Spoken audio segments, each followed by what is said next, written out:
Hey everyone, welcome to the last on this day in Canadian military history Normandy live stream. There was supposed to be one a couple of days ago. Unfortunately, just couldn't go through. Rich wasn't feeling the best, so hopefully that one's just postponed. We'll see if we can do it in the future. But for now, this is the last one of the series that's been running all month. Started, I think, on the 4th, so it's been going for quite a while. So if you really enjoyed it, I've enjoyed it. I hope you have as well. Lots of different topics, lots of different ways of thinking about things, all kinds of stuff. So it's been really, really fun. So if you enjoyed it, please let me know, either in the live chat now or the comments down below if you're watching later, or if you have some ideas of something of a series you'd like to see in the future, and I'll see if I can make that happen. So please do let me know. So today I'm excited to talk about Worthington Force. It's an interesting story, not very well understood. It's part of a bigger story that's already been covered on the channel just before I went away on that trip of Operation Totalize. This is a part of it, so we kind of covered that with Mark Zilke. So now we've got Mike Bechthold on today to talk about Worthington Force and everything connected to it and what happened and why, and some new insights that Mike has made based on his research. So it's going to be exciting to get to talk about that. And as per usual, Mike is really good with photos and maps, so we got lots of those. So it's going to be fun to take a gander at those and really get into some details of this. So thanks for coming on, Mike. How are you doing? Oh, thanks, Brad. Really happy to be here. I'm doing great, thank you. I'm thrilled to chat with everybody about Worthington Force today. Yeah, like I already said, this one's not. I think it's fairly well known within those in the know, as I like to say, for these kinds of things. But it can just be brought up as, oh, there's that force that got lost when Totalize. I think it literally came up on the Totalize show I did a while back. And obviously there's more to it and more going on here, which you have written on. You've done lots on this. You went through all the photos, the aerial photos, which is amazing that we'll get to see that while you're discussing it. So I'm excited for that and to get to hear that. So I know we've had you on the show before. We talked about the 7th Brigade and kind of why you do this. Why Worthington Force? Why was this something you wanted to dig into? Yeah. Thanks for that, Brad. Worthington Force has become, or is one of my passion projects, and it was something that I found completely by accident. It's one of those rare occasions in the historical field where you're going through stuff and you have that eureka moment where you find something and you're like, oh my goodness, I can't believe, is this really what I think it is? And that's what it was when I was going through the aerial photographs. So I used to work at the Laurier Center for Military Strategic and Disarmament Studies at Wilfrid Laurier University. It's now the Laurier Center for the Study of Canada. But they have a huge collection of aerial reconnaissance photos from the Second World War, hundreds of boxes of photos, probably hundreds of thousands of images. And a big part of what I did when I worked there was go through those images. I can't tell you how many hours, days, weeks I spent going through those boxes, looking at photos, trying to understand what they were, because the big thing was that this was a collection that had been rescued from the garbage. It had been on the verge of being thrown out. Some people were thinking there was no value in it, and it was rescued and brought to Laurier. And it is such a valuable collection. We think that it had belonged to 1st Canadian Army or some aspect of 1st Canadian Army. It was brought back to Canada at the end of the war and ended up at a base out west, and then somehow ended up in Ottawa, and then finally ended up in Waterloo. But it covers most of the areas where 1st Canadian Army fought during the Second World War. It's especially strong for Normandy, not D-Day in particular, but Normandy, for the Channel ports, for the Scheldt estuary, and up into some parts of Germany. And the remarkable thing is that many of these images were taken sort of in the immediate days before a particular battle, or as we'll see today, they were taken during the actual battle. And it's just an absolutely remarkable resource that we have access to. And I was going through the photos. The big problem with this collection is that it was largely unarchived when it came to Laurier. Yeah. So I spent a lot of time archiving it, trying to figure out what the images were, what each particular box was. And I got really good at looking at images and figuring out where they were. Well, there's a river, that's a town. I recognize that shape and comparing it to existing maps and so forth. And one day I was going through photos that were just in some random Normandy field, and I saw there was a whole bunch of tracks. I thought, oh, that's really interesting. And so I started following it, and I could follow the tracks all the way to a location where there was this, well, we'll see it in a bit, and I'll show you what was really the big eureka moment. But what the air photos allowed me to do was to access a source, a resource that nobody had really consulted before, and it gave us a chance to understand the battle like it had never been understood before. So what I want to do with you in the next, I don't know, 45 minutes or so is go through the battle in detail and talk about what these air photos show. They're absolutely remarkable in the detail. It almost puts you right inside the battle at times. And we'll talk about the battle, what's known, what we think we know, and what we can take away from the battle in that way. Yeah, sorry, I just want to stop there. I think I'll get it loaded up in a second, but question first. But what we think we know, sorry, that's a key point, I think, for this one. That's something to keep in mind when watching this, especially for those watching live with questions. There's things we just don't know. So we'll do our Mike. Well, Mike will do his best. This is his show. But before we start, before I blow up the slides, who took the photos, or particular? I know they're kind of all over the place, but these ones in particular, if you know. Yeah, the photos are all Royal Air Force aerial reconnaissance images. Depending on the photo and the images, there's like numbers and details on it. You can tell what squadron it was taken. It'll always have the date it was taken and sometimes the time. But for the most part, I can't tell you which squadron or which pilot took particular images, right. But we do know what the day was, and that's really what the important information is for what we're concerned with. Yeah, and I'll just say finally, it is a great collection, but sometimes quite frustrating to go through. I'm sure your frustration was a lot bigger than mine having to work with that one, but it's a great resource, but it can test the limits of your patience. Yeah, I've spent so much time going through it that I can look at an image and tell you that, oh, that's Bourgobus Ridge, or there's Verrières Village, or that's Saint-Martin de Fontenay, and things like that. And I can also, I'm not an air photo interpreter, but I can look and I can tell you what various details are, and I'll show you some of the things that I've found in the case of this stuff. So anyway, why don't we get started? I see you've got my my PowerPoint up there. Good afternoon to everybody in Canada or who are local. Good evening if you're watching from the UK. I'm not sure where everybody is, but welcome and glad to have you all here. If you have any questions, please don't hesitate to throw them up on the chat. I can't see that while I'm doing it, but Brad will push any questions to me, and I'm quite happy to address them as we're going on. Or if you want to wait, we can take some time when I'm finished to address any questions you have. So I'll also mention right now that I've written an article on Worthington Force that talks about everything I'm going to tell you today in more detail, and it's available free online through the Canadian Military History portal. And I'd suggest that if you've got more interest, or I haven't completely and utterly bored you by the time we're done here, you can go and have a look at that. There'll be more images. There'll be images you can look at yourself. I'm not sure what the quality of the document is on the Laurier website, but you can also Google Bechthold and Worthington Force, and I've done a number of blogs, and the images are online at Project 44, and I think there's one at the Laurier Military Center where you can get these images and, go through them in more detail if you so choose to do so.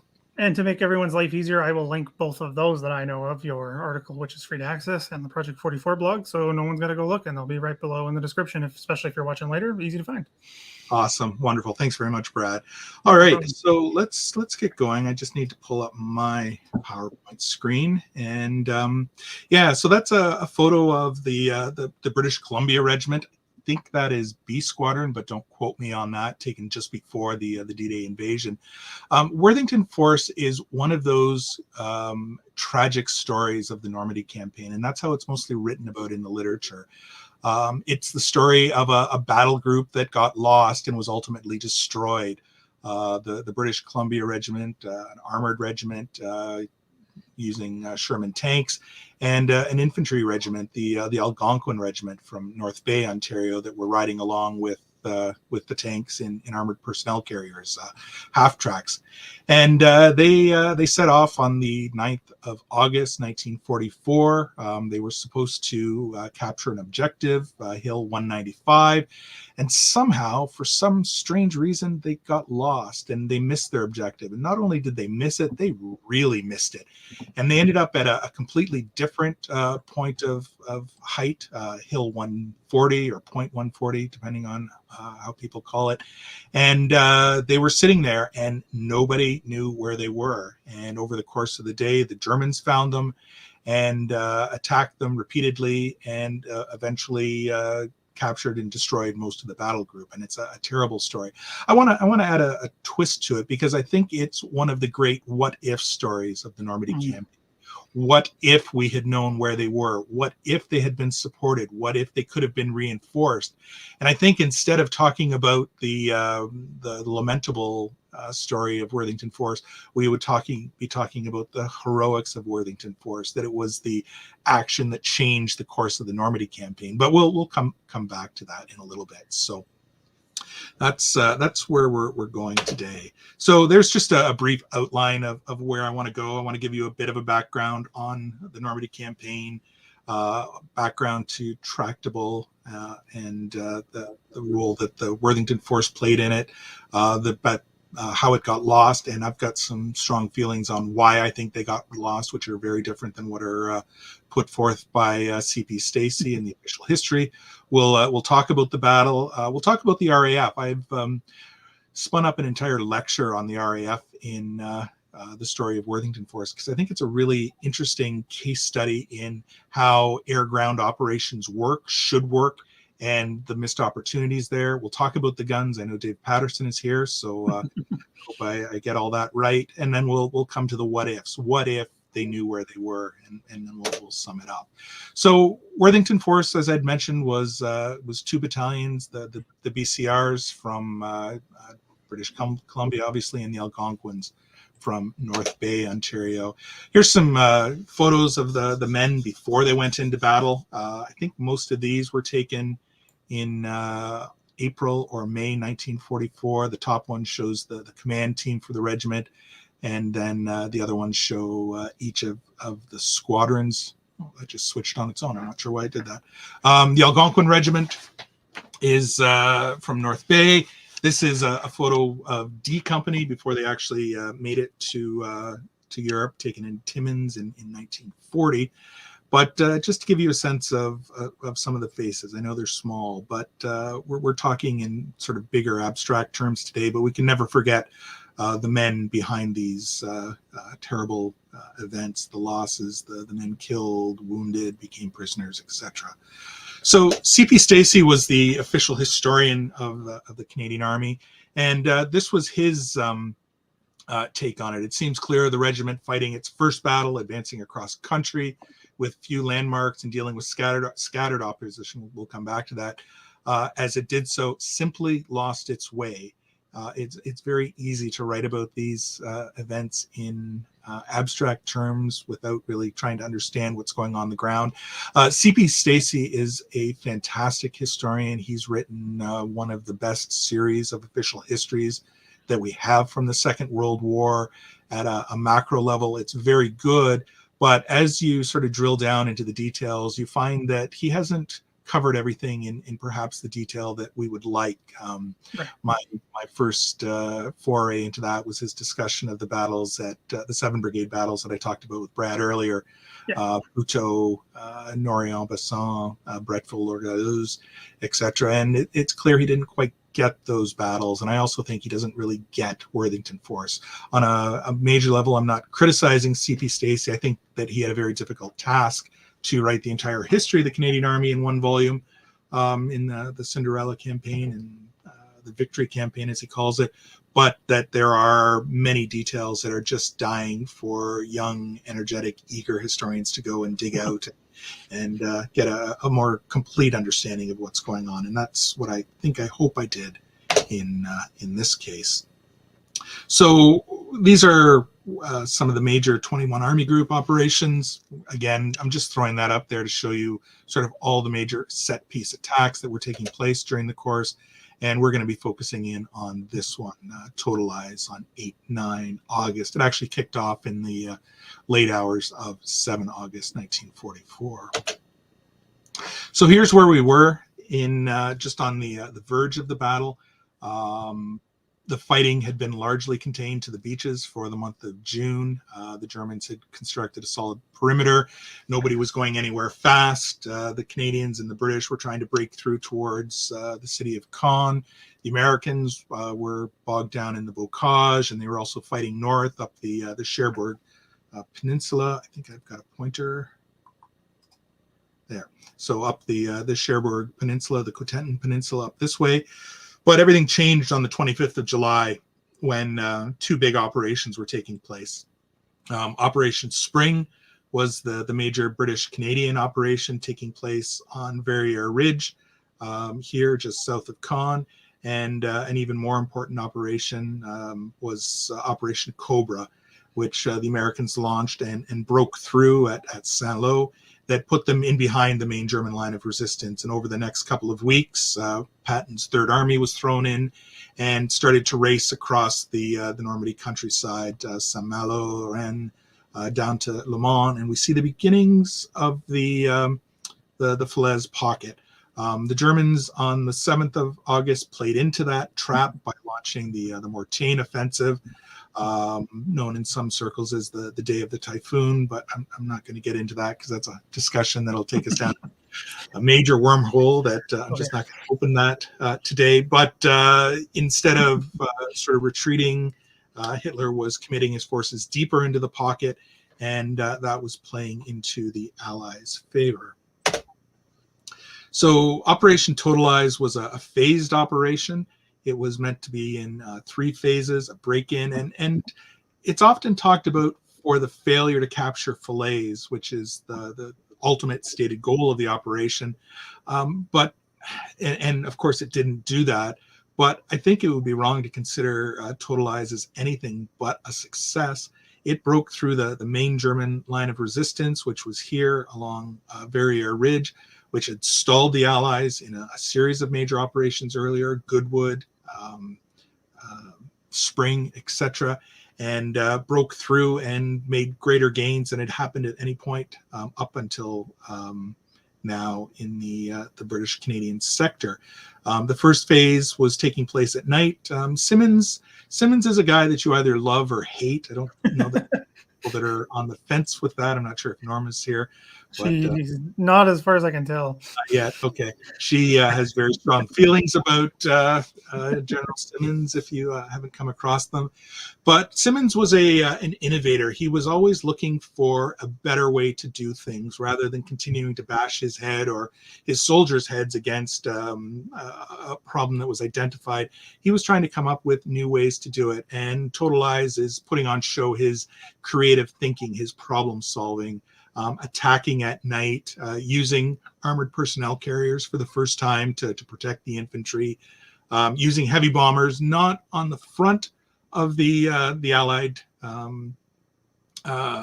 sort of area where they're trying to attack, but on the sides to shield them from any possible counterattacks. And for the most part, it worked. During the course of the night of 7-8 August, the Allies, the Canadians especially, but also the British, broke through the main German line of position and advanced some 4 or 5 kilometers deep. It was supposed to be a 3-phase operation, and on the go, Simmons reevaluated and decided to combine parts 2 and 3, which led to some problems that we will get into.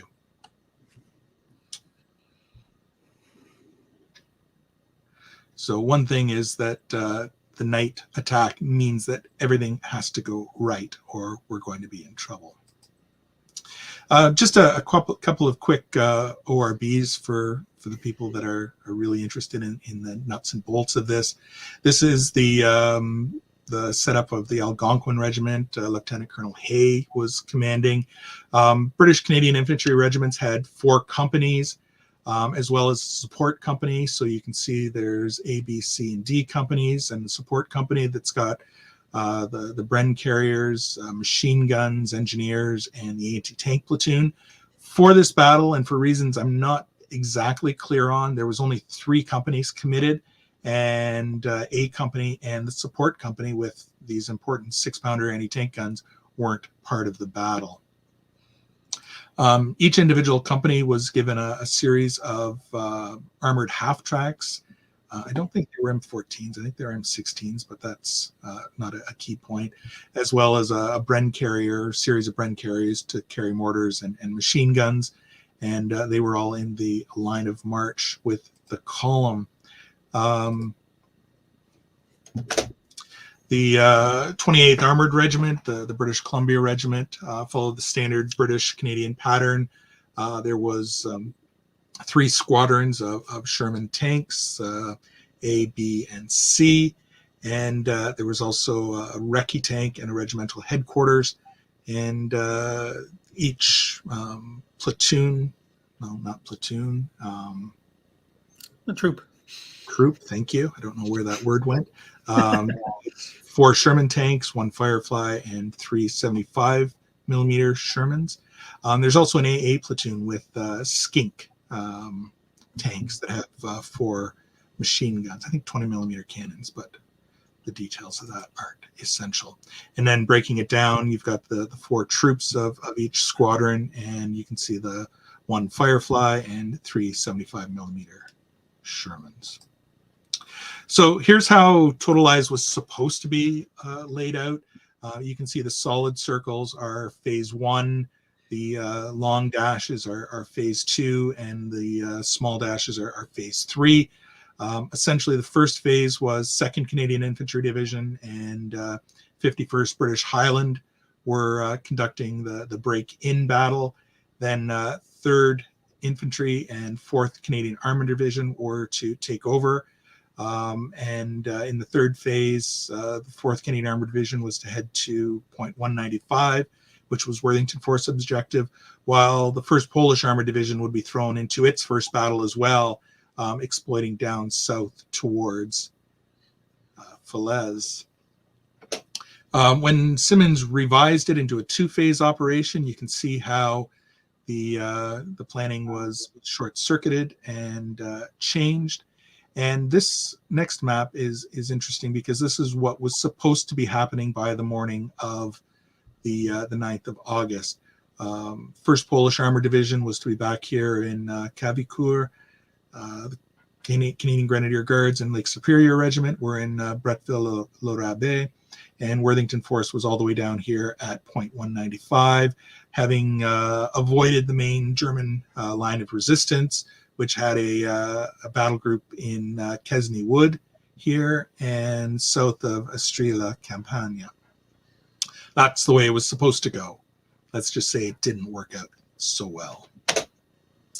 So the start of the battle was slow. It was supposed to kick off. Anyway, it was all phased in. Yeah. And Worthington had an orders group early in the morning, and he recognized that the changing plans were creating problems. He was worried about advancing his tanks at night because of all the problems that incurred.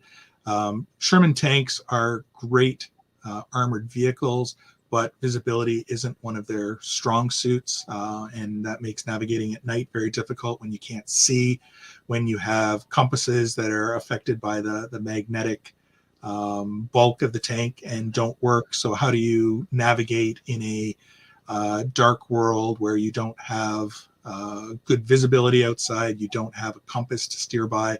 It becomes a very closed-in world for you to do that. So they set off, and to say that the start line of their advance wasn't secured is putting it mildly. This is a good image of the start line of the attack. And I've got some better maps and air photos that are going to show the route, but essentially they started up here. They were supposed to come down. This is the Casualties highway on the left-hand side of the air photograph. North is oriented to the top. That's why it's on a bit of a slant, just to understand how I've put these photos in here for you. But they were supposed to advance down the east side of the Casualties highway, continuing down, and at some point they were supposed to turn to their right or to the west and head to point 195. But this is the battlefield that they were going on, and one of the big problems was that it hadn't been de-Germified. I'll make up a word here to it's not bad. express my meaning here. And there were substantial German elements on here. The Canadian Grenadier Guards were supposed to have secured this area, but this area right in here, there was an active 88 millimeter gun battery that was still causing problems, and there was lots of small parties of Germans with machine guns that were keeping things interesting for the BCR. So the one thing you can see on this map, this air photo, is all the tracks here. You can see the bombing and shelling that scarred the landscape. And you can also see all these little worm lines, which are the tracks of individual tanks. And they're kind of driving around here willy-nilly. They're all over the place. They're doing circles. You can see right here is a circle and all sorts. And so there's a lot of confusion going on. And then you see the tracks leading off this way. Like they finally figured out what they were doing, and off they went. So we'll talk about that more in a minute. This is an oblique aerial photo, one that's taken on an angle as opposed to the verticals, which are most of the ones that I'm going to show you. And this is showing you what was supposed to happen. So this line down the middle is the Casualties highway. Don't just ignore that line. That's some sort of artifact on the image. There's not actually anything there. It's a crack in the negative or something like that. But Worthington Force was supposed to go along the eastern side of the Casualties highway until they got down in the area of Kesney Wood, which is this mass here. Then they were supposed to go to the west and exploit to point 195. When they bumped into that German 88 battery and all the other problems in here, they ended up getting bounced farther to the east. So on the fly, Worthington decided that what he was going to do is sort of circle around the German resistance here and then make a more severe westerly cut to get to point 195. But as you can see from this air photograph, this is the arrow on the right is what they were supposed to do. This arrow on the left is what they actually did do. So they were way off track, and there's been a lot of discussion about how that happened. Here's a 1 to 50,000 topographic map from the war. This is the kind of map that they would have been using to navigate at the time. Here's a show of what they were supposed to do, again coming down the east side of the Casualties highway and before Kesney Wood, advancing to the west to get to point 195 down here at the bottom. And this here is showing what they actually did. And that star is Hill 140, where they ended up. And that's a distance of some 6.5 kilometers from where they were supposed to be. So they weren't just a little off the beaten track. They were almost in an entirely different universe because of the navigation error. So this is the first of two of the Eureka images that I came across. And this one is just to the east of the one I showed you previously. This area here is what we looked at on that previous air photograph. You can see all the confusion of the tanks congregating, circling, and everything like that. But what's very clear is at some point, all the tank tracks headed off to the east, crossed this road, and immediately swung to their right and followed it. And if you follow the track, and the nice thing about these vertical air photographs is that they overlap. They have about a 60% overlap between each image. It's designed so that you can sort of create a flight path. You can, if you've got a stereoscopic viewer, which are kind of lenses on a short little stack. You can look at these things in 3 dimensions, which is really amazing, really cool to look at. But I can piece together these, and I can follow this track, the track that is going down here, sort of paralleling this road, and it leads all the way to where the battle group ended up at Hill 140. And C.P. Stacey talks about the battle group possibly finding a straight section of road near Estrie-la-Campagne and mistaking that for the Conflans Highway, but that never really worked for me. It doesn't work timing wise. Okay. It doesn't work because that road is due east-west, and by the time they would have been there, the sun would have been rising, so they would have been able to tell that it wasn't a sort of a more or less north-south road. So that doesn't really work, but this one does. This is it's almost a nothing road today. It's more of a farmer's lane. It's got a fancy name. It's known as what is it? Le Chaussée de Guillaume. That's not quite right, but it's the road of William the Conqueror, and he had built this road, and it's one of the very few straight roads in Normandy. I don't know if you've been to Normandy or to France before, but if you have and have driven around at all, you'll know that the roads zigzag all over the place. There's very few straight roads like we're used to here in southern Ontario. The Conflans Highway, one of them.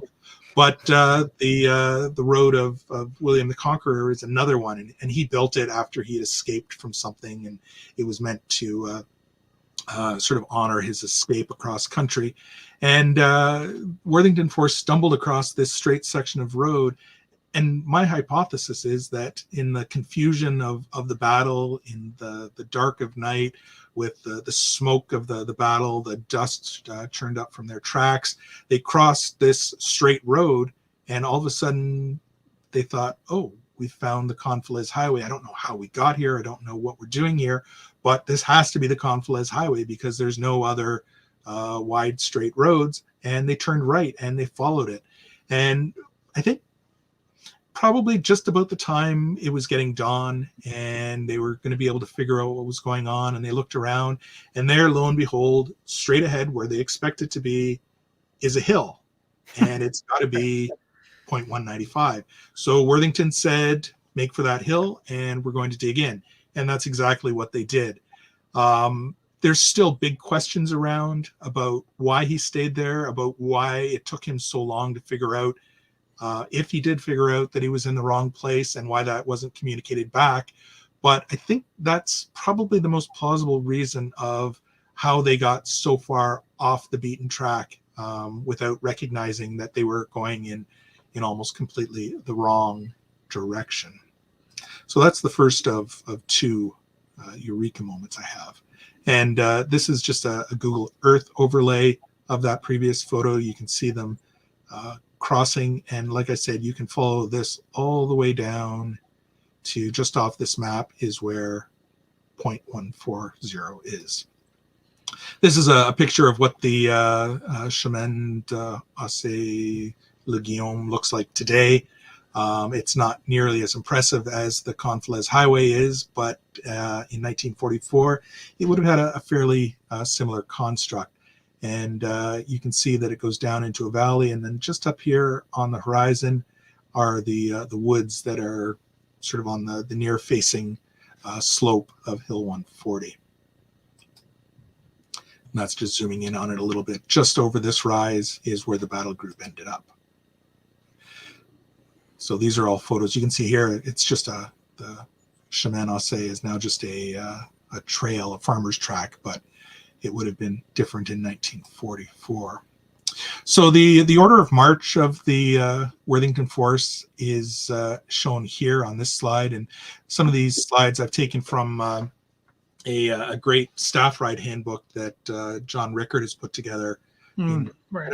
I don't know what his unit is. It used to be the Army Lessons Learned Center, but it's some follow on from that. But a couple of years ago, he published this staff ride handbook, and you can find it online as well. And it's got a lot of really good information in it. He's got all these great graphics that I'm stealing with credit for my presentation today. But he's got the order of march laid out. C Company of the Algonquins and C Squadron were in the lead. Worthington's RHQ, Regimental Headquarters, was next, then B Company and B Squadron, and finally A Squadron and D Company of the Algonquins were coming up last.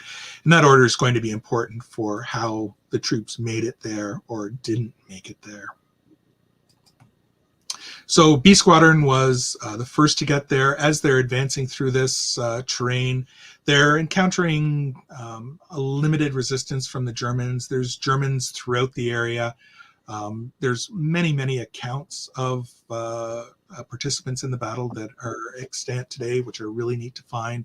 Another part of the battle that I discovered that hadn't been used before in an understanding of the battle were all these narratives from the British Columbia Regiment that hadn't been used by historians until this point. The Algonquin story was well known.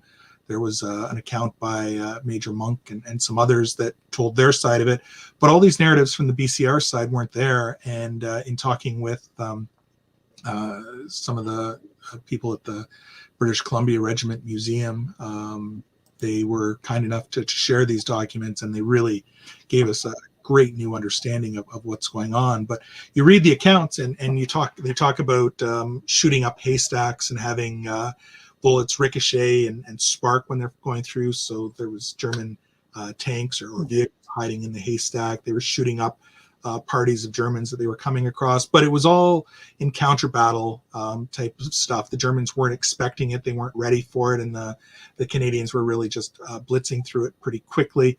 That red area, if you blow it up, you can see some of the more details of what's going on. Obviously the tank tracks. Here are individual Sherman tanks, probably Sherman tanks that have stopped. Maybe they've been brewed up. Maybe I can't tell you what's going on, but there's obviously vehicles there that are part of this track circled for you. The second squadron in the line, which was B Squadron, at some point realized that they were on the wrong track, and the squadron commander sent one of his troops 2.195 to figure out what was going on. So he was sent off, and you can actually, if you zoom in on this, you can actually see the tracks of Lieutenant Wilson's troop taking off and heading in the right direction. They actually get most of the way down to 0.95. There's nobody there. They turn around and come back when they realize nobody else is coming. A Squadron and D Company are third in line, and they are traversing the battlefield as the sun is rising, and they get absolutely hammered. The Germans are waking up to the fact that there's a major threat crossing through their lines at this point, and there are any number of German anti-tank positions, guns, possibly German tanks, and A Squadron is virtually annihilated. D Squadron, which was in behind, sees what's going on. They stop. They try to move forward, but the fire is too intense, and they end up having to turn around and go back, and they can't continue on. So neither A Squadron nor D Company are with the battle group in their final position, but we'll come back to them in a little bit later.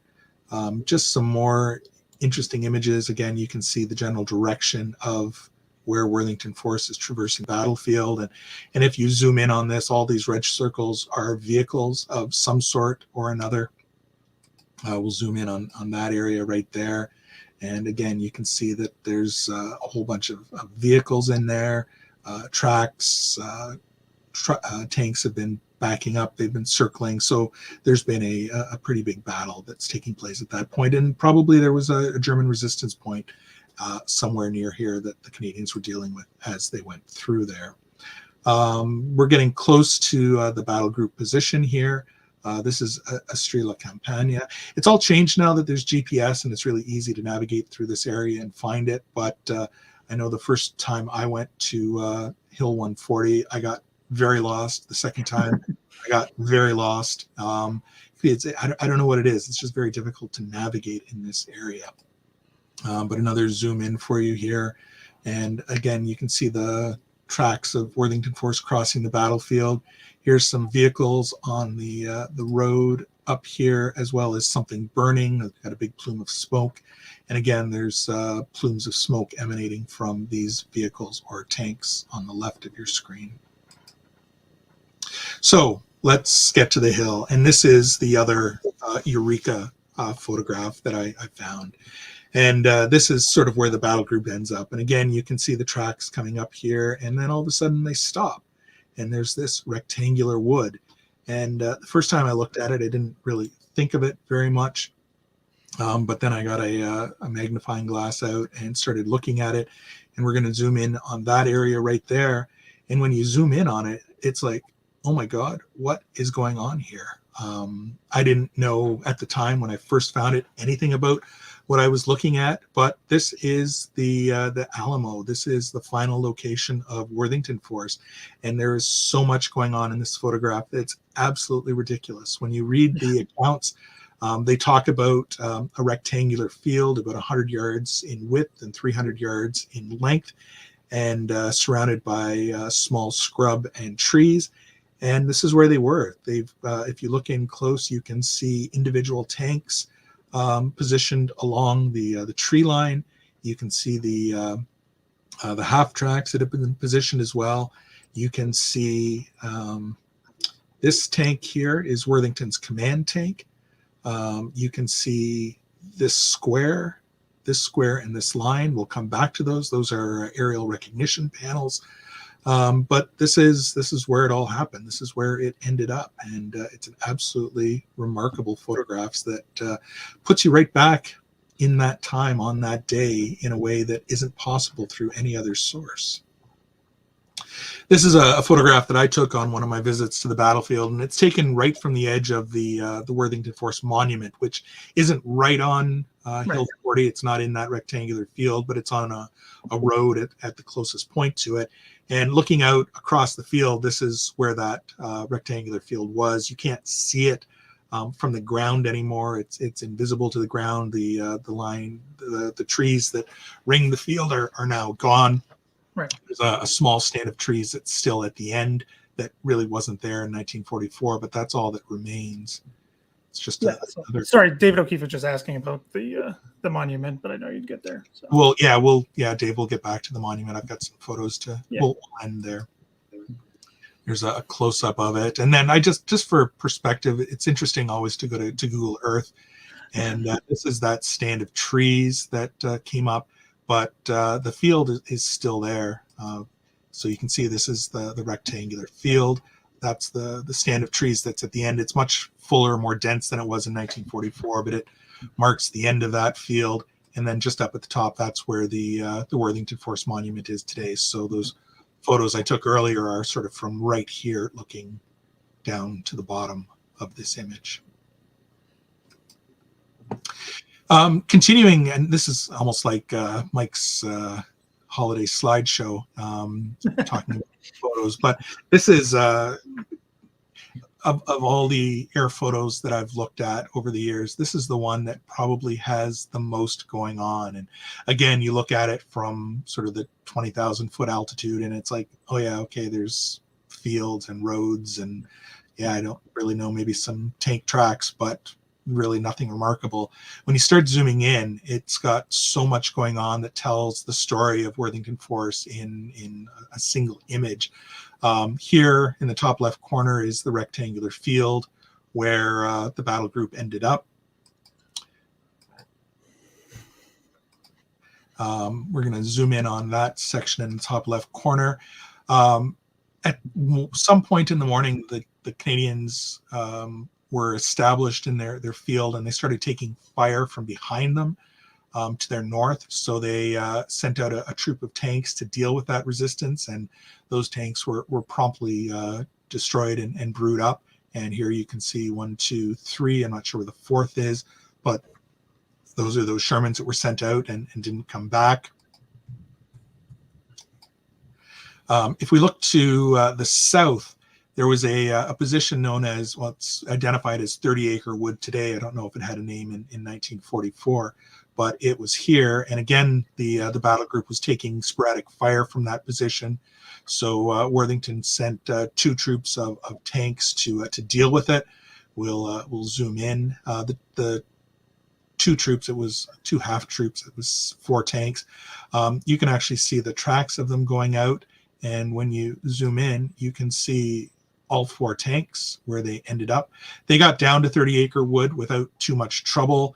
Found a platoon plus of Germans entrenched there and started machine gunning them and digging them out. And then all of a sudden they started taking fire from German tanks. I think they say Tiger tanks, but it could have been Panthers. And the first shot was a near miss, but then the second one hit the tank of, I think it was Lieutenant Stock, and brewed the tank up. Stock was thrown out. His driver was killed.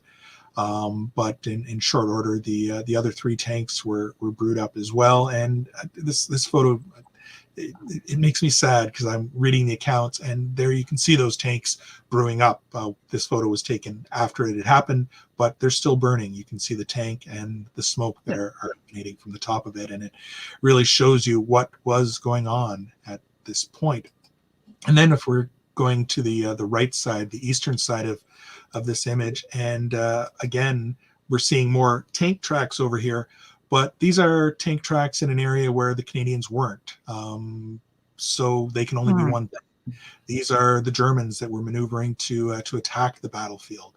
12th SS, which was one of the main units that were in this area, had 2 groups of tanks. One was a group of Tiger tanks that were coming out of the western edge at Kesney Wood. They were attacking the battle group, and they also sent a group of Panthers around to attack from the east. And this is undoubtedly the Panthers that are maneuvering, turning around, looking for targets, firing, reversing, and everything like that. And then if we go down a little bit, sorry, that's just a close-up of that area showing you tracks and the maneuvering that's going on. But if we go to the south a little bit and follow those tracks to the end and zoom in, and there's a tank, and that has to be a German Panther tank. It's too blurry to make out the details and tell for sure, but there's only one thing that could be at that time on that day in that position. So that's the 12th SS Panthers that is attacking the Worthington Force battle group. So sorry, go ahead, Brad. Yeah, so just because I see what's coming up next. I think this might be a good spot to have me jump in here and give you a break for a second. But question of the Poles advance, again, from David O'Keefe, asking that he's under the impression that they were fairly close. And is that a correct assumption to be making in at this point when they've already established? Yeah, absolutely. The story of the Poles, and I can talk about them now because it fits in here as well as anything. I think it does. The first Polish Armor Division was attacking on the left-hand flank of the Canadians, and to say communications between them was poor is really understating the issue. Radio links were poor. Language was a major issue. Poles had Canadian and British officers, liaison officers with them, but communications with them were difficult, and messages weren't getting back and forth. At one point, the Poles advanced close enough and were shooting at the tanks of Worthington Force because they assumed that anything in front of them had to be Germans, and it was quickly cleared up that no, this was a friendly battle group, and the Poles stopped firing on them and started supporting them. By Worthington Force survivor accounts, the Poles were at some points as close as 300 meters away, which is virtually shouting distance. But for whatever reason, they didn't come to their rescue. They didn't work together. They didn't have any kind of liaison that would have helped them to sort of extricate themselves from that position. And even worse was that, and I'll go through this in more detail at the end, First Polish Armored Division didn't send the message up the chain that, hey, we've got some Canadians here in front of us. We don't know who they are or why they're here, but maybe you should know about it. That message never got transferred, and that's one of many failings on that day. That the battle group was lost, but that shouldn't have stayed lost all day in the way that it did.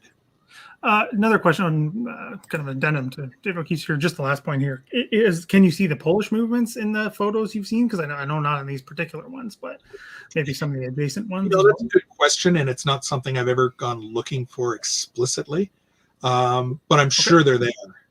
I'm sure they're there. But at the same time, I don't think they're going to be the thing about Worthington Force is you've got, I'm not sure even how many tanks had traversed across the battlefield. So it left a really big, easily visible sort of tracks on the landscape. Right. And Poles wouldn't have been that. It would have been individual tanks. They might have been on roads. They wouldn't have been necessarily going cross country. Okay. So I don't think they'll be as visible, but that's something that's worthwhile exploring. I should have a look at that someday and see if there's anything we can understand from where the Poles might have been. Right. Yeah, I think that would be an interesting one. But yeah, I get what you're talking about, the terms of asphalt falling the roads. It makes it harder to track the movements. So we'll come back and we'll talk about sort of the end of the battle group, but suffice it to say, things weren't going well. The battle group was in a very strong position. It was mutually defensible. They had a lot of firepower with 30 some odd Shermans that made it there, with the half tracks, with all the dismounted heavy machine guns, with the 2+ companies of infantry. And the Germans attacked over and over again during the course of the day, and they attrited the Canadians, but they didn't have the strength to break through and capture the position until very late in the day, after most of the troops that were mobile, the tanks that were still running, had evacuated. So it was a very strong position, and the Germans didn't have any way to capture it with the forces they had.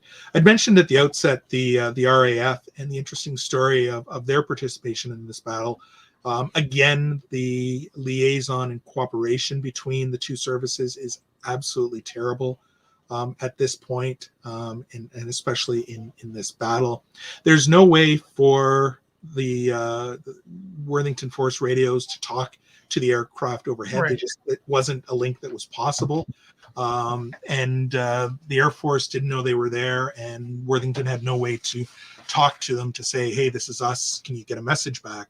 So the RAF established bomb lines in conjunction with the Army each day, which were basically guesstimates on the forward edge of the battle. And it was a way for the Air Force pilots to know, okay, anything north of this line should be friendly, don't attack. Anything south of this line, guns free, feel free to attack it. Hill 140 was south of the bomb line. So when the first flight of Typhoons discovered the battle group there, they had kind of their dream target, huge mass of armor open in a field, and they went down and they attacked it, of course. Thankfully, they completely missed, which also says the Air Force, but again, that's a discussion for another day. But the battle group quickly got their recognition panels out, and I'd pointed them out before, but we can see them here. Again, they're here, here, and here, and we'll zoom in. You can see them here, this rectangular. It's just sort of a reflective fabric, and also this longer line were symbols to tell them that, hey, this is Canadian British troops, don't fire on us. The RAF pilots got the message, they waggled their wings, and they went off. And for the rest of the day, the RAF supported them in that position. Battle group accounts talk about the RAF returning about every half hour during the course of the day and providing absolutely essential support. There was a couple of times they arrived just as the Germans were launching counterattacks, catching the Germans out in the open and using their cannons and rockets and sometimes bombs to deal with those German troops, and had a sort of a really big impact on stopping the momentum of the Germans attacking. Kurt Meyer, who is not a reliable witness in any of these things, talks about in his memoirs the fact that air power showed up and attacked the Canadians, but had absolutely no impact on his own forces. Well, if you believe that, I've got some swampland to sell you in Florida as well. But it's clear the RAF was there. They were having an impact. At some point, a group of Typhoons later in the day who'd been not briefed or were lost, Yeah. did attack the battle group in position there. This time they did get a hit. One of their rockets struck a Sherman tank, but fortunately it was one that had already been knocked out, and they were quickly walked off. Smoke was popped, and it was clear they understood that they'd made a mistake, and it was a situation of no harm, no foul at that point. Yep. Sorry, I'm just showing you that. But it leaves the question of, okay, the RAF is on the scene. They've identified this as a friendly battle group. It's beyond the bomb line. And at some point, John Rickard shares with us quite usefully that the bomb line was changed. And it was put around the Hill 140 position. So at some point, it was recognized that there was friendly troops there, but why wasn't that queried? Why didn't the RAF say, hey, we found some of your guys here that we didn't expect? Know who they are? Or when the bomb line especially was changed, why the 4th Armored Brigade Command or 4th Division or 2nd Canadian Corps didn't go, hey, what's going on? We're not supposed to have anybody there. Who could that possibly be? And it seems like the light bulb just never came on in this case. And it's puzzling to say the least. So the guns are another big part of this story. There were 3 regiments of guns that were to support the Canadians in this event. There was 23rd Field Regiment, which were self-propelled guns. There was 19th Field Regiment, 25 pounders. And there was a British medium regiment as well that had 5.5-inch medium guns that were supposed to be supporting them. There was 3 FOOs. There was 1 FOO from each of those regiments that were with Worthington Force. And in spite of that, there was no communications that effectively allowed artillery to support this battle. I would argue that if even one of these regiments had been in a position and had their fire directed by a FOO to support Worthington Force, we would be talking about the success of this battle group rather than its failure at this point. Because if the battle group held on as long as it did without any artillery support, imagine what they could have done under the umbrella of that kind of firepower. And we could go into a lot of detail about why the artillery wasn't there. Obviously, they didn't expect them to be there. They weren't positioned to support an advance on 140. But then there was problems with relocating the regiments. They were supposed to move during the course of the day, so they stayed within range. Yeah. But 23rd Field in particular made a huge mistake. One of their officers transcribed one of the grid references wrong. And instead of advancing south to a new position, they advanced north out of range, which took them completely out of the battle. The regimental history of the 23rd Field very graphically describes them as having pulled a boner that day, which is just one of those things, and it just sort of fits with what's going on with this battle group. So the guns weren't there to communicate, but surprisingly, the FOOs were in contact with people behind the lines. At one point, they'd called for rounds to be fired because they kind of knew they were not where they were supposed to be.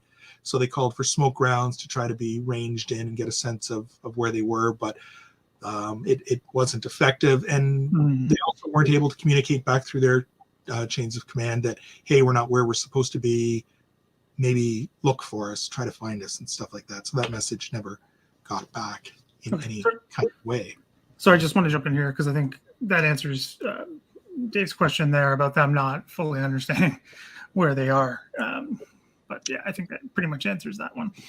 Yeah, well, there's so many missed opportunities, and I guess this slide is the one that is really sort of the one that really puts it in clear black and white or yellow and sort of off green here. But, it's just a kind of a sampling of all the contacts that the battle group had with people not with them during the course of the day. And there were a lot.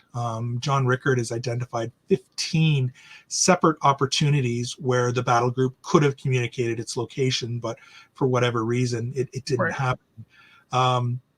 Captain Baker was the FOO for, I forget if it was 19th Field or 23rd Field, but he was in communications with his regiment until 1830 hours intermittently during the course of the day, and it didn't happen. Worthington himself was in radio communications with his rear party, with brigade headquarters and others during the course of the day, and he wasn't able to communicate effectively where he was. Regimental Sergeant Major Jay, who was with the supply echelon, he was in contact with Worthington repeatedly during the course of the day. Worthington said, you need to bring up ammunition, we need to be resupplied. And there was those communications, but it never worked out. The next one, German wireless intercepts, this is one of the most intriguing ones. John has discovered that the British and Canadians had intercepted German radio communications saying they were attacking this major Canadian or British Canadian penetration located blah, blah, blah, and trying to deal with it. And nobody kind of clicked in to say, hey, we don't have any guys there. What could they possibly be talking about? And maybe we should figure this out. That just nobody connected the dots. And there were lots of other forces that should have been able to sort of make the connection. D Company of the Algonquins was the last in the line of march. They were on the route and then got cut off when A Squadron was decimated. But they were in a position at the break of dawn to have seen where Worthington Force had gone and should have been able to communicate that, because they retreated to the area of Bretteville-Brabe and were there for most of the day. They helped the Canadians in that area to clear out the town and were very useful. But why didn't they communicate what was going on and where their units had gone? 18th Armored Car Regiment was never dispatched to go and find them. 1st Polish Armored Division, as we talked about, never communicated what it knew, what it saw, what it was encountering on the battlefield. It never happened. The RAF, again, as we talked about, Brigadier Lane was the Commander Royal Artillery for, I forget if it's 4th Division or the Canadian Corps. He realized that the battle group was lost at some point, so he went up in his personal aircraft to try to locate them and flew all the way down the Con-Falaise Highway until he could see Falaise, looking in the area of point 195 to find out where it went. Forget who it was. One of the Canadian commanders thought that the battle group had overshot 195 and was somewhere south of 195. That's why they couldn't be found.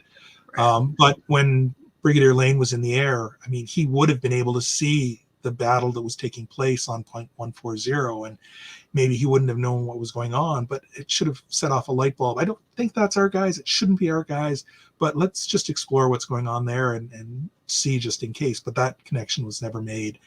And there was also at least 2 groups of escapees from the battle group position that got away from it, made it back into Canadian lines during the course of the day. The Canadians that were injured early on in the battle, those that were part of the 30-acre wood sortie that made it back to the battle group, were evacuated in half tracks around 10 o'clock in the morning. 6 or 8 half tracks were dispatched, and the vast majority of them made it back to Canadian lines. But nobody was able to communicate where they'd come from or where the battle group could possibly be. And then at 3 o'clock in the afternoon, when it was clear that the battle was not going well, that they were in danger of being overrun, the remaining tanks that were left were dispatched back to escape, and most of those did make it back as well.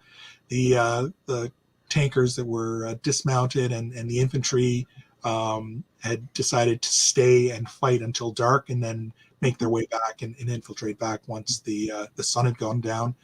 How all these contacts were being made with the battle group, messages going back, people making it back, and nobody's connecting the dots. Nobody's telling anybody who can help, this is what's going on, this is where you can find them, this is what you need to do. And it's just this great lost opportunity, this lost chance, because I think I think with a few different drops of the different rolls of the dice, this could have been a completely different story, because the battle group wasn't overwhelmed. They fought well during the course of the day. The Germans couldn't dislocate them. And just imagine if they'd been reinforced or had artillery support, it would have been a completely different story. As it was, the casualties were absolutely enormous. 240 total casualties in the battle group. That breaks down to 112 in the BCRs, 40 killed, 38 wounded, and another 34 captured as prisoners of war. The Algonquins numbers are more, but they're also spread over 2 days because they didn't have it just for the 9th. They have it for the 9th and the 10th. But they had 45 men killed or died of wounds, another 38 wounded, and 45 taken prisoners. And the BCRs had lost 47 tanks, which are one of the most heaviest losses for any regiment during the course of the Normandy campaign. So absolutely tragic losses. Lieutenant Colonel Worthington as well lost his life during the battle. He was a fountain of strength during the whole battle. He was dismounted for most of it, going around the perimeter, encouraging his troops, moving around tanks and weapons to meet German attacks and things like that. He was narrowly avoided a shell that had struck nearby him that killed his adjutant early in the morning, but he was unscathed. But later in the afternoon, he was on one of his walking tours, and a mortar bomb fell at his feet, and that was it for him. Mm-hmm. I love this quotation from Captain Cyril, who was the forward observation officer from the British Regiment, the 11th Medium Regiment, and he says, "I hope that if I'm ever in a party like that again," famous British understatement, I will Canadians around me, which I think is about the highest testament you have to how well they gave on that day. Sorry, just real quick, I want to jump in there before we move on too far from Worthington himself, because David O'Keefe said this a while back, but in testimony in the Reg Roy interviews, that Worthington was killed by friendly aircraft and not you said mortar or shell. Yeah, I haven't. I saw Dave on Twitter earlier talking about that. I haven't seen that in any of the evidence I've looked at. There's a couple of accounts that it was a mortar bomb that landed at his feet that are in those BCR narratives. It's possible because that whole day's got to be a blur and confusing and everything like that. And given the number of times the RAF attacked, I wouldn't be surprised if there were friendly fire casualties. But it's one of those things that we can speculate on, but I'm not sure there's any way to prove exactly how Worthington met his end, other than to say he didn't make it back that day. Right. Going back to John Rickard again, he had a really interesting quip at the end of his account of the battle, and he goes back to the regimental mottos or marches of the BCR and the Algonquins, and the BCR's motto is "Clear the way," and the Algonquins, I think it's their march, not their motto, is "We lead, others follow." And both are right. The BCR absolutely cleared the way that day, but ironically, the Algonquins led and nobody else followed. And I guess I've kind of hinted around this, but with a few different rolls of the dice, this could have been one of the great success stories of the Normandy campaign.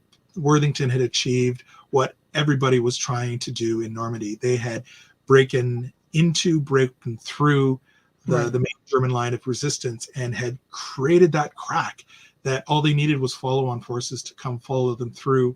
And the Germans were in panic mode at this point. They had established a main defensive line further north than that. Worthington had crashed through. He'd thrown German plans into array. They were scrambling. They were creating ad hoc battle groups to attack him. And if he'd been reinforced, if he'd been supported, if there'd been more troops to throw into that gap, we might have been looking at a German collapse or German falling back, maybe for south of Falaise or even farther. And it might be a different story. And the Canadians of 1944 would be living up to the reputation of the Canadian Corps and the Battle of Amiens and the last 100 days. But that's not the way it happened. Nope, it did not. So if you go to the battlefield today, there's a nice little memorial park. It's been changed considerably in the 20 or 25 years that I've been visiting it, but this is what it looked like on my last visit in, I think, 2019. There's a memorial cross and 2 plaques to the BCRs and the Algonquins. It's a nice little monument in the middle of nowhere. Yeah, it's a great place to stop and look and ponder what happened and what could have been different. That's a field of poppies that are right beside that monument. So I thought that was an appropriate way to end this. Mm-hmm. Yeah, so I'm just going to go through. We had some questions, and I think I'll work my way back. But if you have questions, and please do leave them, and I'll work my way to them. I'm going to stop my screen share. Yeah, go ahead. And if you want that back up, I can put that back up. Yeah, we can always move around. Okay, so how do I do this? They weren't necessarily a question about this, but going back to the question, we had some questions when you were talking about the polls. And again, not to start a fight over this, but there was discussion of, lack of a better term, the lack of support. And you mentioned the distance and everything. Did that have an impact on the relationship between 1st Polish Armored and 4th Armored moving forward? Because things like the mace were brought up, and I'm just I think I would really like to see somebody do a detailed study of Polish-Canadian relations in Normandy, because it's a I don't think I'd be going too far to say it's a love-hate relationship. I think there were times when they worked really well together and were very much in tune with what was going on, but there was other times when things weren't going so well, and there was a lot of bitterness and recrimination between them. I know, talking about the mace, there was some discussion that the Canadians knew the situation the Poles were in and decided not to maybe support them as strongly as they could have, and some of that maybe goes back to Worthington Force. Like, you didn't sort of go out of your way to help our guys, so why would we go out of our way to help you now, and things like that.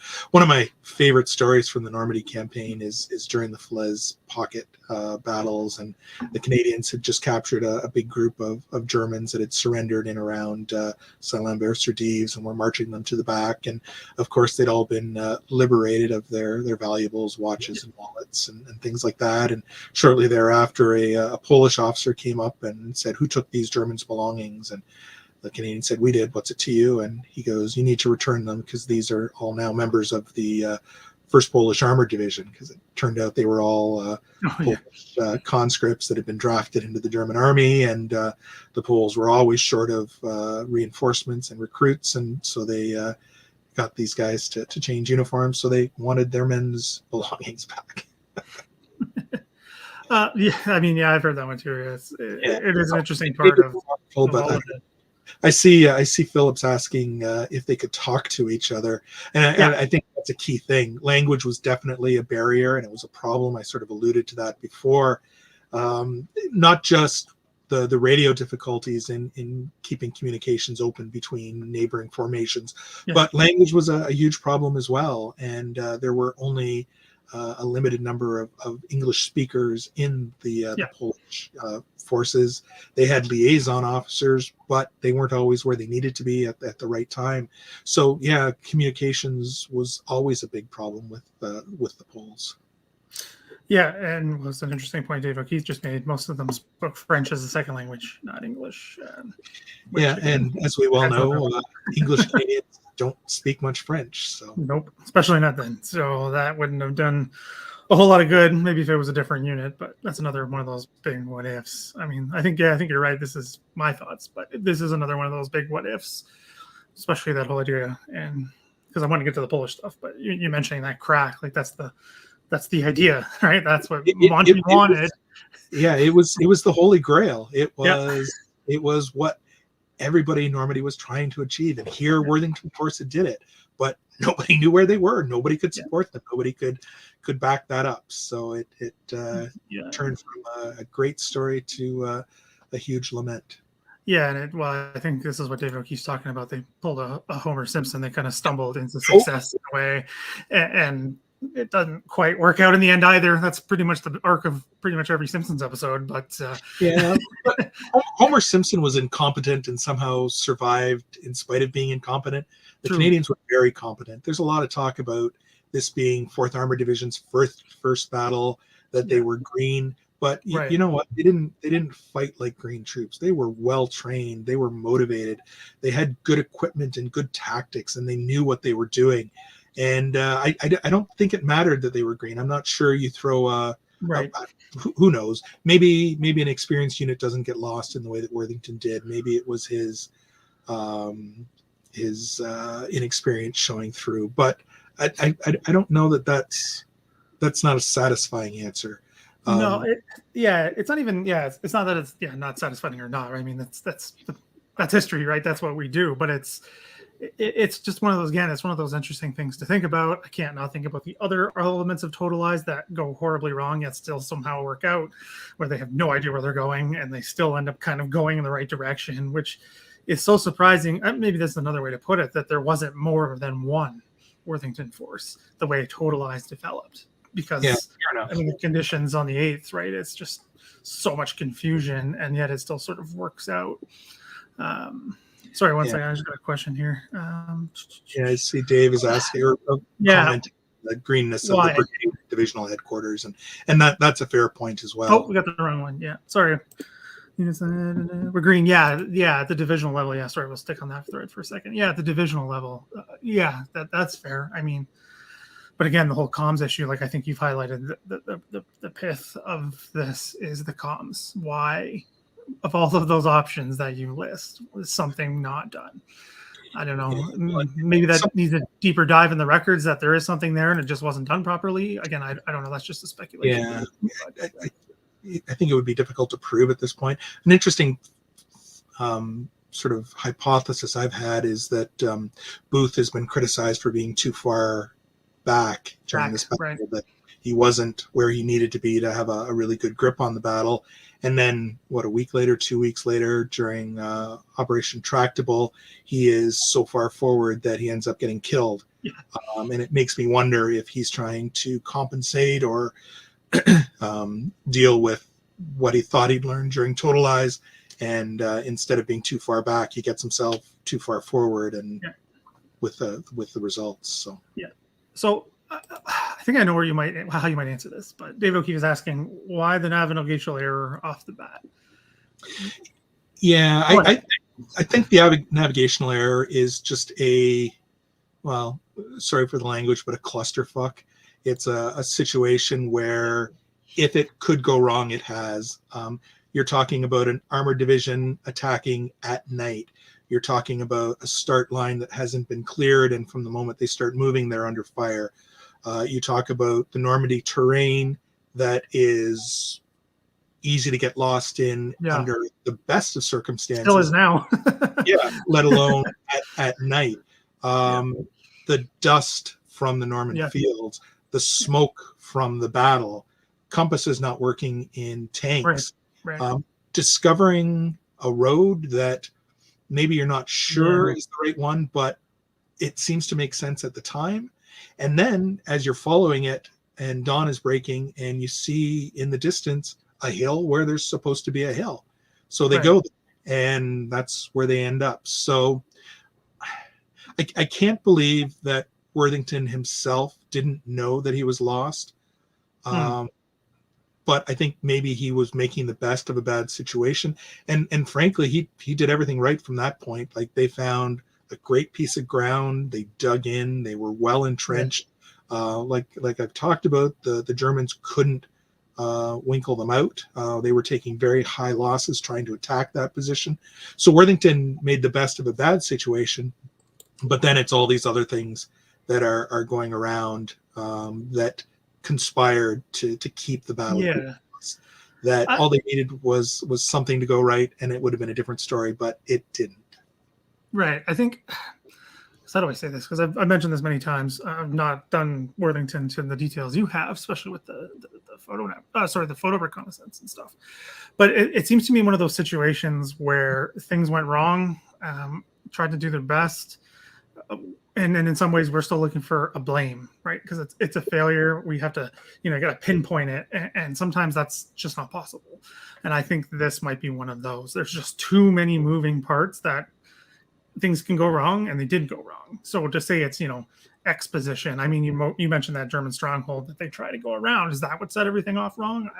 We'll never know, right? I don't think we'll know what the Yeah. X factor is, so to speak. Yeah, John Rickard posits that Worthington wasn't part of that group that made that right turn at the Chemin d'Ossé, that he was farther south and made it, and his reasoning isn't quite clear to me, but there's many different ways to look at this battle and understand it, and at the end of the day, they're all going to be guesstimates.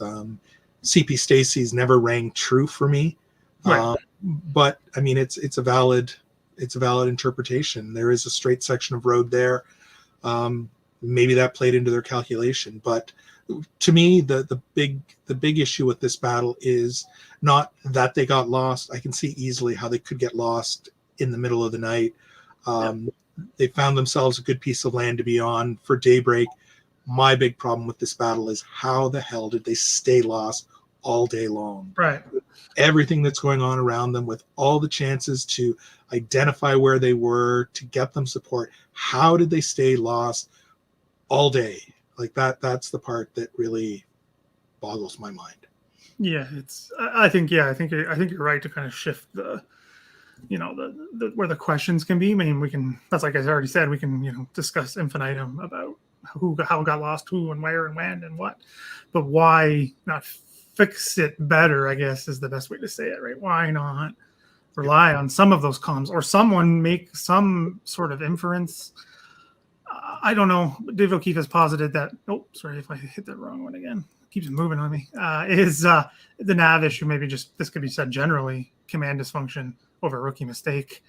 I think that's a hard one to answer, though. I don't think you're going to have an answer for that. I see where you're coming from, Dave. I'm not sure dysfunction is the right bit. Because if it was dysfunction, then I would expect the battle group not to be fought well.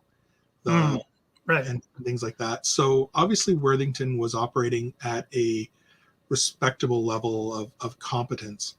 Did he make a wrong decision at some point that ended them up there? Maybe. But every commander in any battle I've ever studied is making those decisions, and sometimes getting them wrong, sometimes getting them right, sometimes getting them wrong for the right reasons, or sometimes getting them right for the wrong reasons. Fair enough. So I'm really, really hesitant to criticize people 75 years later, 77 years later, because there's so much going on, and it's so difficult to put yourself back in that situation. Rather than criticizing or commending or that, I think what we need to do is understand why was this happening, how was it happening, what factors were going into that decision being made. Maybe it was the wrong decision, but can we understand why that decision was made, and does it make sense from that person's perspective? I think at the end of the day, that becomes a more valuable line of inquiry than saying it was dysfunctional command or poor command or green leadership or anything like that. It's just trying to understand what happened. Yeah. If you don't mind, just a couple more questions. One for me right now before I forget. I don't want to forget this one. Is, again, there might not be an answer. Is there possibility of some more file somewhere or a collection of records that you have wanted to look at or maybe out there that might answer some of these questions? Or do we pretty much have everything we can get? I mean, I'll never say never. But I suspect most of what we know is available now.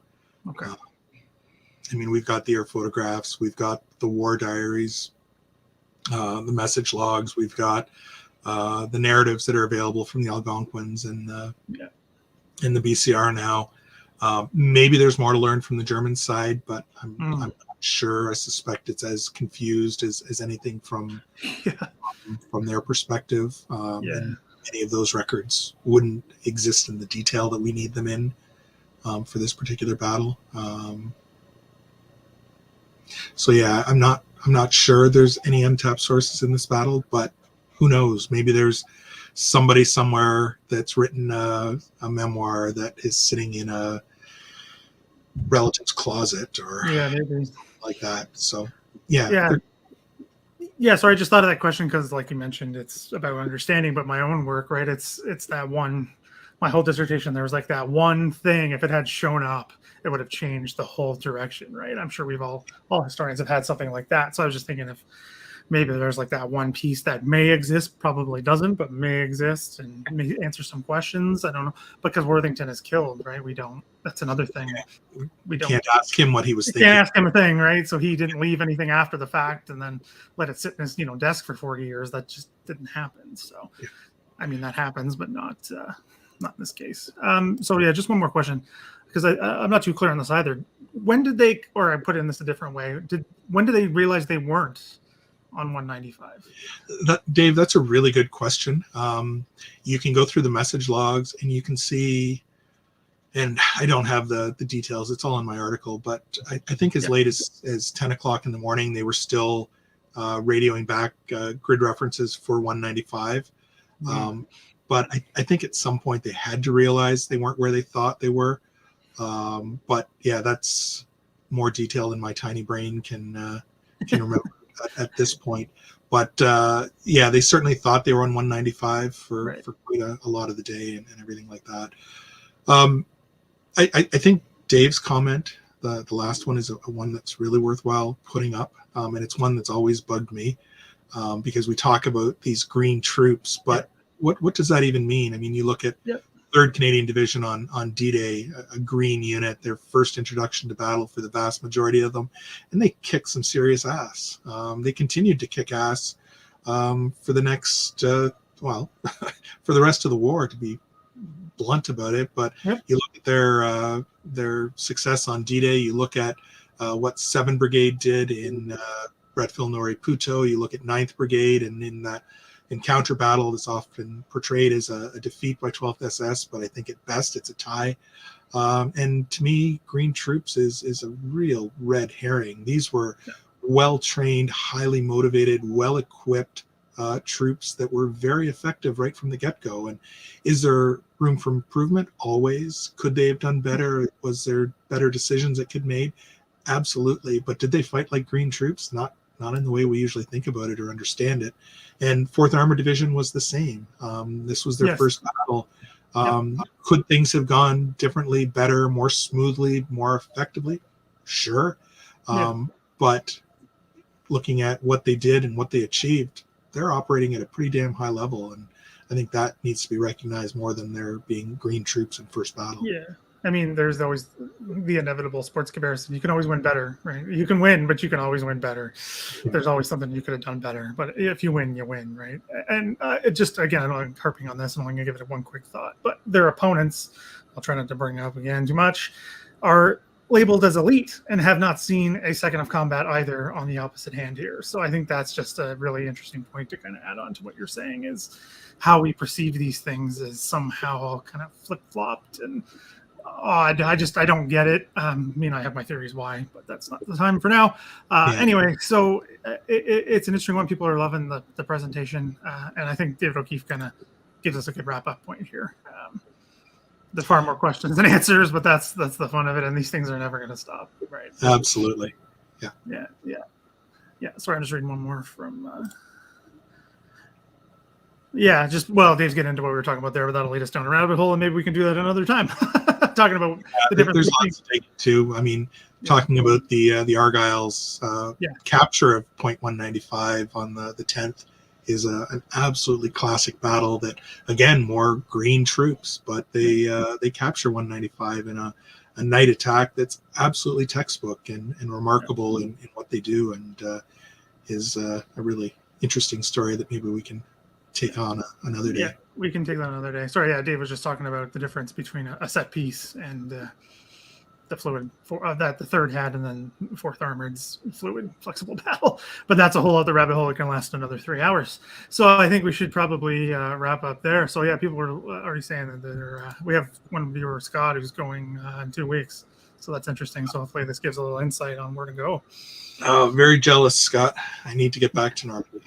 Me too. I need to get back. I don't know when it's going to happen, but I need to get back there at some point. We'll see if that happens anytime soon. But yeah, lots of singing the praises. So I'll just do a quick sign off, especially to wrap up my kind of Normandy month here, and then we'll both say goodbye together.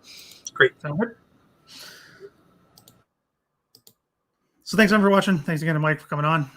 Always great to have Mike on the channel. And as I always say, he's always welcome whenever he wants. So it was great to have him on for the OTD Normandy month. I had this idea quite a few months ago, put the plan into place, and I think it went pretty well. I mean, you can comment on that as well down below, especially comments for after, if you kind of enjoyed this whole month to start off the show. But if you like the Normandy month, if you want me to do something different, maybe do it a week instead of a month or whatever, or if you have ideas for other themes, very much open to new ideas and kind of helping doing any way to help grow the channel, get more kind of eyeballs on the screen, because that's kind of what I need right now. So I need as many viewers as I can get. So any ideas, I am very open to them.